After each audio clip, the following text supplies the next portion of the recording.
Ouais l'équipe, salut à tous, j'espère que vous allez bien. On se retrouve pour la petite vidéo d'avant-match samedi à partir de 20h45 sur M6 en direct du Stade de France, France-Albanie, match comptant pour les éliminatoires de l'Euro 2020. L'Euro qui arrive à grands pas, l'Euro qui arrive dans quelques mois.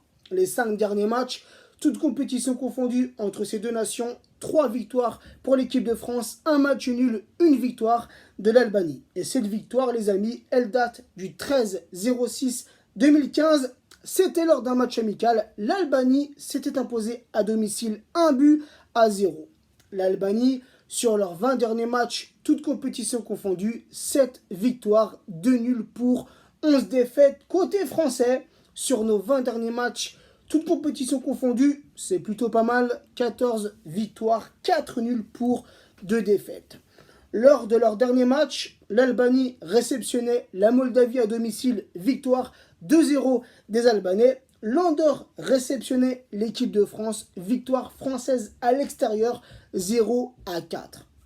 Un petit récapitulatif sur le groupe H. Première de ce groupe, l'équipe de France avec 9 points, 3 victoires, 0 nul, 1 défaite, 12 buts marqués pour 3 buts encaissés. L'Albanie pointe à la 4e place avec 6 points, 0 nul, 2 défaites, 5 buts marqués pour 3 buts encaissés. Les amis, la liste des 23 joueurs français convoqués par Deschamps. Les gardiens, pas de surprise, Lloris, Areola, Maignan. Les défenseurs, Digne, Dubois, Hernandez, Langlais, Pavard, Umtiti, Varane, Zouma. Les milieux de terrain, Guendouzi, Matuidi, Nzonzi, Sissoko, Tolisso. Et pour les attaquants français, Ben Yedder, Coman, Fekir, Giroud, Griezmann, Ikoné et Lemar. Les amis, 2 petits nouveaux dans cette équipe de France, Guendouzi et Ikoné. Espérons qu'ils fêteront leur première sélection avec l'équipe de France A. Concernant les blessés, les gars, nous ne sommes pas épargnés. Laporte, Pogba, Kanté, Mbappé, Mendy, et peut-être que j'en oublie. Mais par contre, les amis, il y a une question que je me pose. J'y mettrai 2 gros points d'interrogation. Pourquoi Lacazette et Moussa Dembélé n'ont pas été appelés par Deschamps?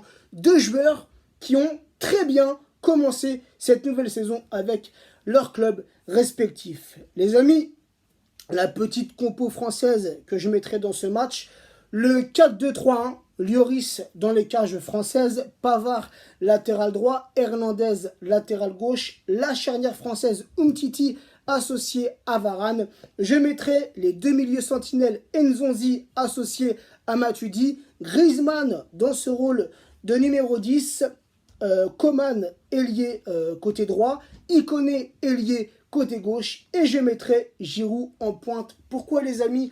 Je mettrai Ikoné sur un côté, Coman sur un côté, tout simplement pour apporter de la vitesse et de la technicité au jeu français. Donc voilà, sinon les amis, j'ai oublié.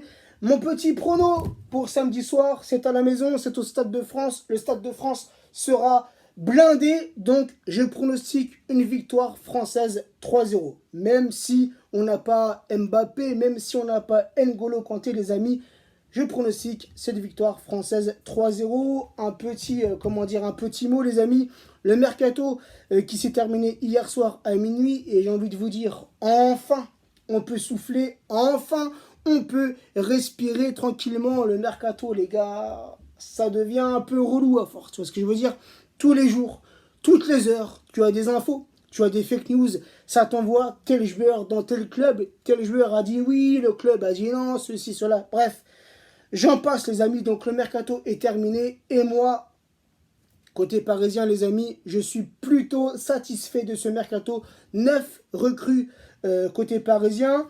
Et j'ai envie de te dire, pratiquement tous les postes ont été comblés, mis à part ce poste de latéral droit. On le sait très bien, Thomas Tuchel ne compte pas trop sur Thomas Meunier. Dagba est un joueur qui est un joueur très jeune, un joueur qui a beaucoup de potentiel, mais malheureusement Dagba n'a pas assez d'expérience en Ligue des Champions. Et on a aussi Kerrer qui peut évoluer à ce poste de latéral droit, mais entre vous et moi les amis, en toute honnêteté, Kerrer, je n'ai pas du tout confiance en ce joueur. Sinon les amis, comme je l'ai dit, très satisfait du mercato parisien. En plus de ça les gars, hier c'était la dernière journée et on a fait deux gros coups, Navas et Icardi. Sur ce les amis, n'hésitez pas en commentaire à me donner votre prono et votre compo. Prenez soin de vous, prenez soin des vôtres et à très vite. Les amis, j'ai oublié une chose concernant l'Albanie. Quand j'ai fait le petit récapitulatif du groupe H, j'ai parlé de l'équipe de France qui était première de ce groupe. Ensuite, l'Albanie, quatrième de ce groupe avec 6 points. Mais j'ai oublié de dire les amis, l'Albanie qui compte 2 victoires. Donc voilà les amis, prenez soin de vous et à très vite.